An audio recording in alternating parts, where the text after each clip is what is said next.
let's introduce our panelists for today. I'll start off with Ben. Can you tell us a little about yourself and about your company? You bet, Brandon. It's a pleasure to be here, first of all, and be invited to this discussion. So my background is 40 plus years in the HVAC industry. I currently work as a business development manager for RAIM, and with a focus on the new construction single-family home market.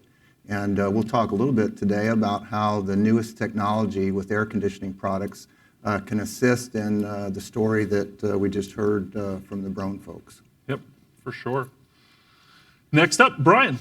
Well, good afternoon. My name is Brian Bishop, and I'm with Gold Heat. Gold Heat was founded 20 years ago to solve a specific production efficiency problem in a different luxury segment.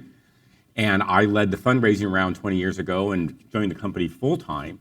And our product is a complement to the indoor air quality, really enables some of the improvements that has happened in indoor air quality by providing some other underlying features, benefits we'll get to later. Yeah, the whole thing is not all about air, even though that certainly has been a topic that's been talked about a lot over the last year or two. And last up, Jim. Yeah. Good afternoon, Jim Shelton. Happy to be here. My background is I've been in residential ventilation for over 20 years. I was with Panasonic for 18 and kind of started with Panasonic, kind of leading the revolution to quiet, whisper quiet, high performance Energy Star fans. There really was nothing like that on the market. So you went through that, and then now I'm kind of leading another revolution with GreenHeck, and GreenHeck is really the leader in commercial ventilation. Probably the ventilation on top of this hotel is probably GreenHeck, but GreenHeck decided to move into residential and asked me to team up with them and really move in and really kind of bring in more high performance products compared to a lot of the residential products that are out there. So it's like I get a chance to kind of do it again, what I did several years ago with Panasonic. So this panel is a little bit unique. We've got all three our vendors on here, plus a sponsor. And we're going to do our best to try to keep it from being commercials, but we also just want to talk about the technology in general and the benefits that it can bring to our space.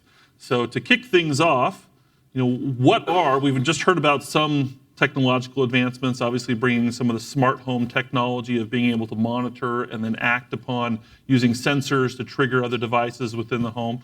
Where else are we seeing some technological advancements, whether it be in air, water, light, or sound, that you're particularly excited about, both in your own companies and other companies you see in the space? Anyone want to start us off? Yeah, from HVAC side, of course, although variable speed products have been along and around for several years now, they are continuing to improve. And so I've got a few slides that we'll roll into that actually talks to how variable speed equipment can help assist in that indoor air quality venture to bring a better product to today's consumer. If you take a look at what traditional for builders product for air conditioning and gas furnaces, whether you're using heat pumps or straight cooling equipment, there's tendency to go for the entry-level product. It's competitively priced. It's what we call a builder product line. But there are alternatives out there for customers to be able to take a look at. It's kind of interesting to listen to the presentation there, and very few homeowners actually come in and say, well, what can I do to get a better home from an IAQ perspective? They're uneducated about it. So until we tell them about it, they're at a disadvantage. And that's what we'll talk about in just a couple slides here, is that the typical product is a single stage, but you can jump up to a two-stage product. And then the top of the line product that really has the feature advantage and benefits to today's consumer would be the variable speed compressor components. So if you take a look at this quick example, on the left is a single stage compressor. As you can see, it ramps up to 3,600 RPM, does that right when the motor comes on. The variable speed product will go from a 1,200 to a 1,700, a 7,000 RPM basis. Let's go to the next slide and take a look at what that translates to. If you take a look at the top chart, you can see summer conditions, and then at the bottom, the winter conditions. What do you notice about that?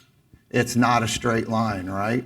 You've got that up and down demand curve, whether it's in the cooling season or the heating season.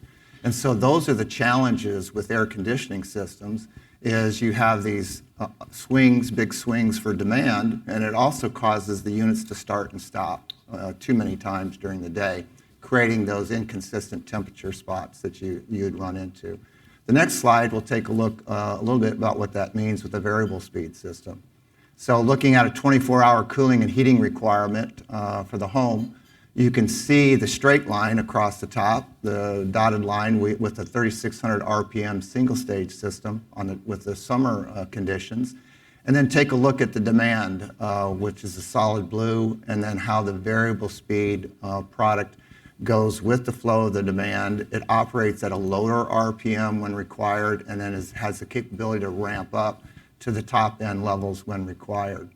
So, by looking at just what it brings to the party is you're going to have more consistent airflow on a daily basis.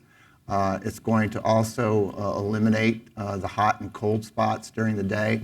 And then, of course, the more airflow and more consistent airflow that you have through your filtration system is also going to do a better job from an IAQ perspective instead of these short stop and start cycles. So you can have that air going That air the is whole going to be- time. exactly. Even if it's at a low RPM, you're still at least getting fresh air come in, not because you're trying to change the temperature, but Exactly. you're bringing in the fresh air. Exactly right. So you've got more consistent flow and more opportunity for your IAQ system to support your indoor comfort.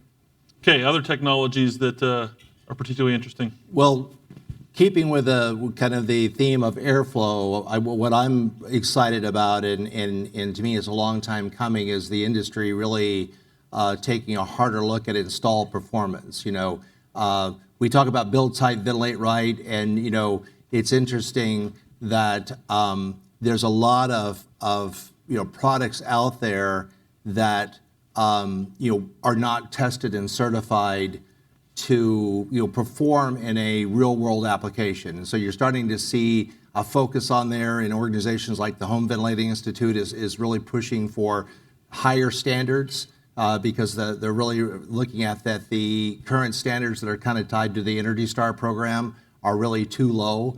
But what you're starting to see is more studies being out there, and one was just completed by the Department of Energy Building America program, where they did a nationwide ventilation and indoor air quality study on new homes, and it was kind of shocking. They found that 52% of the homes that they evaluated, basically the ventilation systems had no meaningful airflow. So these were high-performance homes. These were homes that were trying to build, code Energy Star, or they were in states that had building codes. These weren't production homes. These were high-performance homes, and they found that the ventilation system, the fans, did not have the capability to overcome the static pressure associated with a real-world application. So you're seeing technology from a lot of manufacturers that they're enhancing the EC motor, the ECM motor, technology, and adding constant CFM technology. So it kind of makes it a smart motor, and it senses a higher static pressure and adjusts accordingly, and you're getting that airflow. So for years I've seen that and known that there's a lot of fans being installed out there and systems being installed, and the raters are not testing them, and we should be testing every single one with a field verification, but we're not. And then that's when you end up not meeting code and the callbacks that come from mold and mildew issues, and then ultimately maybe warranty issues or liability issues. So I really like that the industry is starting to focus on, hey, if we put these fans in, we need to make sure they're moving the amount of air, right? They're doing what they're supposed to do. They're doing what they're supposed to be doing. And part of it's what Taz was talking about, is that we're building so well in other places. We're building this really tight home that we either haven't engineered or haven't spec'd correctly to be able to get the air to flow as we need it to. Yeah, there's very strict requirements and standards on what the airflow is, but then we don't ever go back and test it and see, did we accomplish what the design criteria was. It's just it's bugged me for years in this industry, but it's good to see that the industry is starting to look at that and understand that that's a problem that needs to be resolved. And with radiant floor heat, the exciting part is not the radiant floor heat, because that's been around for a long time. It's the technology around us. So because radiant floor heat doesn't rely on circulation, we can use any circulation method and be compatible.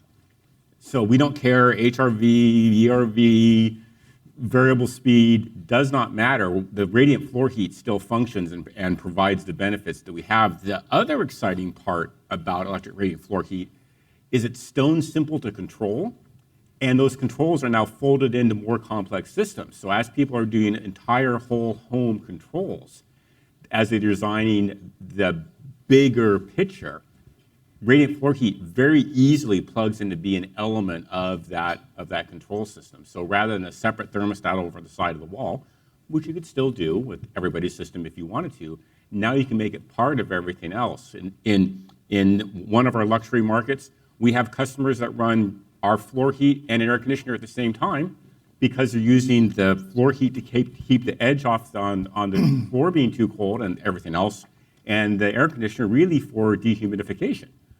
So ERV, HRV, it doesn't matter. So we're compatible with all that. So it's the rest of the world that allows us to play nice with other technology. And so now you can have that smart thermostat that's controlling just the radiant heat.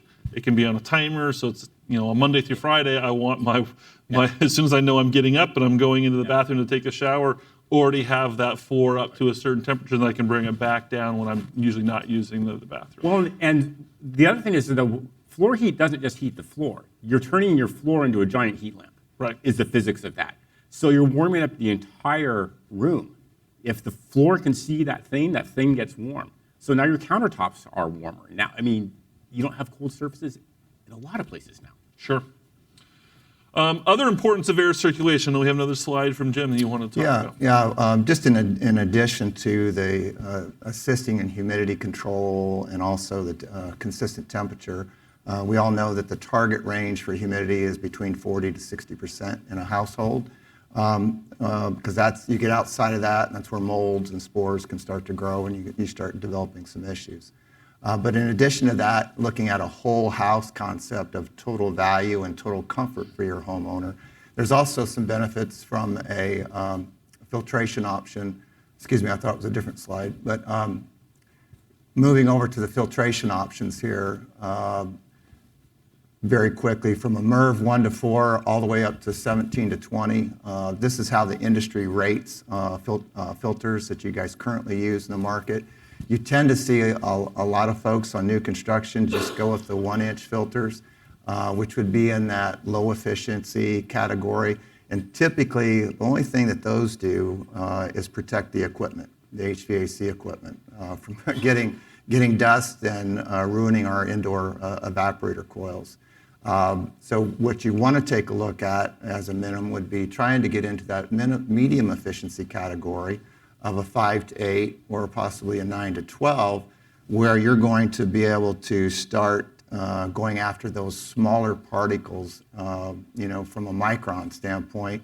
The way the industry looks at these is taking care of micron particles from 3 to 10, and then from 1 to 3, and then 0.3 to 1.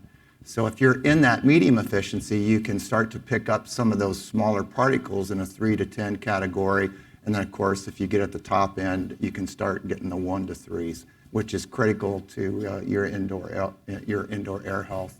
The only other thing that I would mention is anytime that you go up that ladder and add additional filtration capability, it's important that you consult the equipment specs and also work with your installing contractor, because it does have higher resistance flow through those filters. So just keep that in mind as you design your system. I think the slide I skipped over that you were thinking of was this one? Is this one, yes. Sorry, my bad. Yeah, no problem. Just very quickly, one of the additional benefits that comes from the variable speed operation, of course, is quiet operations. And again, it doesn't really relate to indoor air quality, but I guess you could tie that into overall comfort and the sound from a quality standpoint of your air conditioning unit and its operation. As you can see on the sound rating, it's all measured by decibels. All of the, where you see RA18 and RP18s, those are the top-end heat pump systems and air conditioning units. Those are at a 50 to mid-range 55 decibel, which is equivalent to a refrigerator hum or just a normal conversation daily within the family. So very quiet systems that we're developing here. And of course, smaller or tighter lot lines that you're working with as builders, it's important to have those quiet systems outdoors, not only for your own comfort, but for your neighbor's comfort. Okay, so coming back to radiant heat, let's talk about some of the benefits. You know, it's nice. We like it because we go like in it. and our feet aren't cold in the morning, but there are some actual health benefits with it as well. Yeah, so if you look at it, if we ever have buffets again, when you grab the tongs and reach in for that piece of fried chicken, the back of your hand gets warm. Well, why is that? It's because we have radiant heat, not because the air is warm in there, but your entire hand warms up. And that's what happens to the body. When your body gets cold, you constrict, you hunch over, the fluids stop flowing. When you get warm, it relaxes you. A relaxed body is a healthy body. So not only do we avoid stiff muscles and stiff joints and circulation issues, the Arthritis Foundation has even published studies about how radiant floor heat really improves. But it's not just the Arthritis Foundation, it's everybody. I mean, who here does hot yoga? This may not be the right audience for hot yoga. but the point is that is another thing where it's recognized where if the entire body is warm, it just feels more comfortable. Yeah, I can fall in the aggravated joint section, so I could benefit from that, that's for sure. Absolutely. And so there's just this, and from a luxury perspective, and he touched on that earlier, we're 0 decibels on the noise, so we can heat people up with no activity at all. So if you're doing the home office and you're on that Teams call or that Zoom call, you don't have the fan starting up in the background. It's always there. So it's a whole list of benefits depending on the use case. You sent me over this photo here. This is part of like the design and manufacture process to a specific design, correct? Right, that's correct. Tell us a bit about how that works in terms of how a builder would interface with you as a company to be able to design something like this. So at the risk of turning into commercial, what a builder does with our product is the builder will send us a floor plan, and then we design the wire spacing and outline to be exactly 15 watts a square foot, maybe a little bit less, to stay under code. So we have 17 different wire types. So we can select the wire based on the square feet and get the spacing right. Put the fabric down, cut the fabric to the floor plan, put the wire on that fabric, ship the mat to the builder, and the builder staples the mat down to the subfloor, pours thin set through the mesh fabric, and sets a tile on top of it. So it adds very little time to the construction. It's a production problem we were hired to solve originally 20 years ago. And it's no muss, no fuss, exactly code compliant because we design it at our factory to be code compliant.